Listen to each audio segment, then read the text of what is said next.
Hey everybody, this is Klaus from Plant Based News. So I'm in Hyde Park in London today. Hope you're doing well. You might have seen our recent video called Top 12 Vegan TV Moments of All Time, and we got some feedback from the audience who wanted us to do the same thing, but ranking our favorite vegan YouTube moments. So I hope you enjoy the video. I'm not sure I want you to put this on. You want me to turn camera? I don't know. I know it's real, but it's... So coming in at number 10 is Dr. Milton Mills. And this is a bit of an emotional interview moment for me as well, because it was filmed in the garden of my friends Eric and Isabella, who tragically died a couple of months after this interview was filmed in the Leicester City Football Club helicopter crash. So I wanted to include this moment here as a kind of tribute to them, and they're certainly as passionate about plant-based medicine as Dr. Milton Mills. Within a period of 6 weeks, I ended up having to take her off all of her diabetes medicines. She ended up coming off of 2 out of 3 blood pressure medicines. She lost 64 pounds without even trying. And the doctors at NIH did an MRI scan of her heart and told her that she was actually growing new blood vessels into her heart. She started exercising again. She could walk a mile without any problem. She went back to work. She got her life back. You can't put that into words. To see someone who felt like they were dying get their life back, and what that means to them. Coming in at number 9, we have Zach Abel's performance of his song called Vegan. Now I got bad paranoia, questions running through my head, like when she said it was soya. Was it really milk instead? When she had a margarita trying to be discreet, she said it was a drink, but I saw the receipt. Now I wanna know ya. The singer-songwriter's been a long-time advocate of the lifestyle and amassed nearly 200,000 views on the acoustic rendition of this track.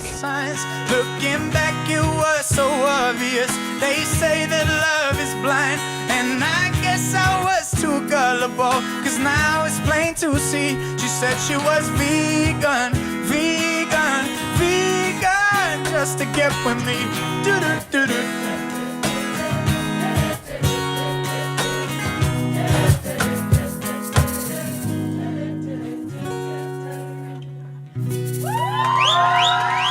Talking of pop stars and celebrities, my next favourite moment goes to Mayim Bialik, who in 2016 used a massive YouTube presence to put out a video talking about the reasons behind her lifestyle choice. I'm vegan. I don't eat meat or chicken or pork or fish or eggs or dairy. I wasn't born like this. In fact, being vegan or even vegetarian wasn't really a viable option for me in the 70s and 80s. If I had told my mom that I felt weird about eating animals, she would have been like, what? People didn't survive the Holocaust, so you could complain about what I put in front of you. The Big Bang Theory star's video caught the attention of a massive 1.3 million people, sparking a wider dialogue about the ethics of eating animal products, taking it to a number 8 spot. But coming in at number 7. There's only one diet ever proven to do that. It's hard to cherry pick when there's only one cherry. So this is definitely one of my favorite vegan YouTube moments. It's an excerpt of our interview with Dr. Michael Greger in 2016. This came out just a couple of weeks after his How Not to Die book came out. So it was in his prime, and he was super tired. I remember before the interview, I said to him, hey, Dr. Greger, you okay? And he said, no, I haven't slept, but we turned the cameras on and the lights on, and he just absolutely crushed it. Drug industry spend more on promotion than they spend on R&D, than on research. They spend more on putting ads on TV to get people to buy their drugs, to market these drugs, spending thousands of dollars per doctor in the US to try to convince people to take these drugs.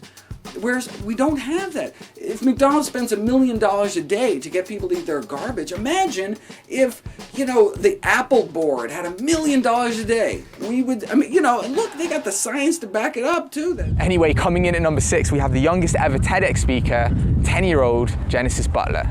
Mom, where did my chicken nuggets come from? She looked at me and she said, from the grocery store. Well, I knew they came from the grocery store. So I tried again. She told me that we killed animals for them. What? We eat animals, Mom? I never want to eat meat ever again. That night, me and my mom stopped eating animals. Anyway, because of copyright reasons, we couldn't play much of that video, but I'll link the full video down below. Anyway, at number 5, we have the dispute between vegan strongman Patrick Baboumian and world's strongest man competitor Robert Oberst. From what I recall, he's never even been invited to World's Strongest Man. So it's bullshit. Yeah, I mean, you can say a lot of things. Like this guy, say he broke a record in like some powerlifting competition that was in a guy's backyard, right? And they call that a world record. And then all of a sudden now he's a world record strength athlete because his buddy in his backyard said so. Okay, Robert. Let's take a look at some of these world records that I set in my backyard. Shall we?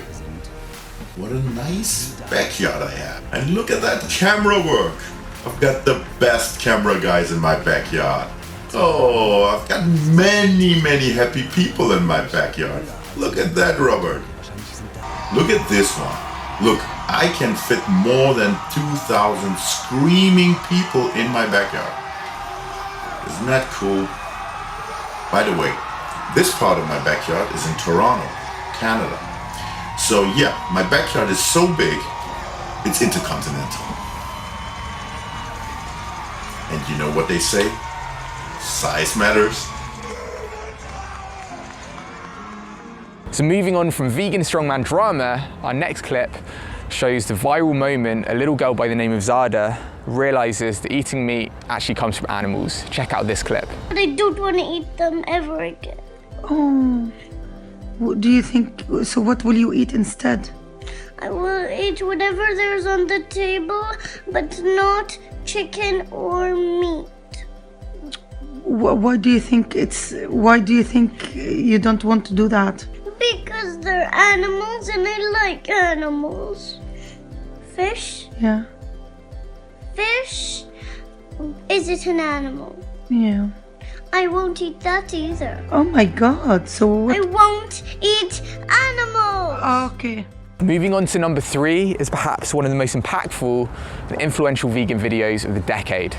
Alright guys, so since everyone's so busy these days, I'm gonna explain to you how the dairy industry works in 5 minutes. Dairy is Scary is the video exposing the dairy industry and has amassed millions of views. It's been so impactful, it's even led to a number of billboards saying dairy is scary around the world. Anyway, coming in at number 2 is when the face and co-producer of the Game Changers documentary, sorry, it's so busy, people looking at me.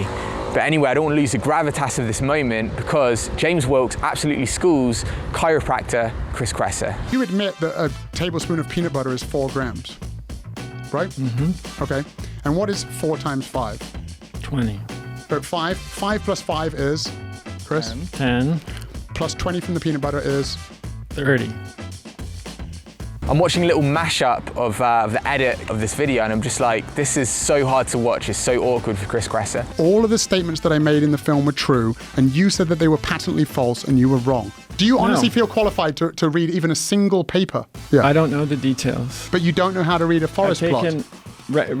I'm sorry. It's almost like comedy. So coming in at number 1, drum roll, as I got tired and had to have a seat because I've been walking for a couple of hours, we've got to give our number 1 spot to Gary Yourofsky's historic speech.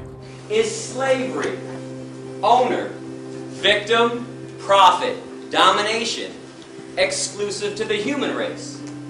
Have blacks, Jews, women, and children been the only victims of this atrocity? Have not cows been enslaved? What about pigs, chickens, turkeys, fish, sheep? If they're not enslaved, then what are they? Free? We murder 10 billion land animals and 18 billion marine animals. Not for health, survival, sustenance, or self-defense. People eat meat, cheese, milk, and eggs for 4 reasons. Habit, tradition, convenience, taste. Have some more meat, have some more cheese on your meat. Meat, cheese, double cheese, extra cheese, and how about a little more cheese with your meat? Have some more cow's milk, have some more eggs. And then what do you see interspersed between those advertisements? Not feeling so well? Need to see a cancer specialist? How about a heart doctor? Need some Lipitor, Zocor, Crestor, Plavix? Need some diet pills? How about some energy drinks? Some KO Pectate, Tums, Pepto-Bismol. You've been duped.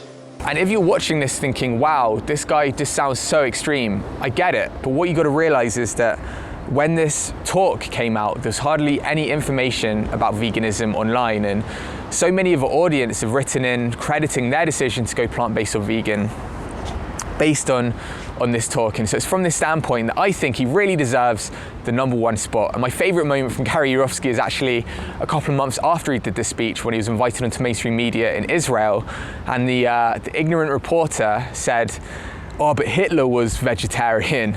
Check out his response. Hitler was not a vegetarian. That's a complete lie. A complete and utter lie from Goebbels, his propaganda minister. Hitler did have a lot of power, didn't he? If he had all this power that he had, why didn't he mandate veganism if he were a vegan or a vegetarian? Do you know that Himmler, the guy that constructed all the gas chambers, was a chicken? Maybe he wanted to slaughter Jews. This is why he had another idea, complete other idea. Two of his biographers, Albert Speer and Robert Payne, talked about Hitler's love for liver dumplings and pigeon, which is known as squab. His main chef, Dion Lucas, wrote a book in 1964, the Gourmet School Cooking Book, and she wrote his favorite recipes, which were all meat-based recipes. This is the power of propaganda, the power of Goebbels, still alive and well. Do you know why people think Hitler was veg?